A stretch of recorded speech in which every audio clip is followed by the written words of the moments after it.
はい、ということでホームシアターの動画だったんですけど、だいぶ部屋も完成していい感じに仕上がってきてるんで、あとこのデッドスペースがあるんで、下の方にはこういう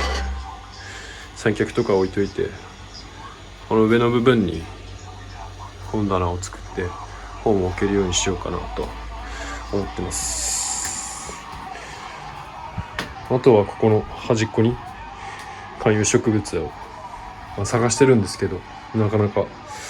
見つからなくて、いいのが見つかったら置こうかなと思ってます。だいたい完成したんで、いい感じかなとは思ってます。また別な動画で全部部屋の様子を映せればいいと思ってるんで、今回はありがとうございました。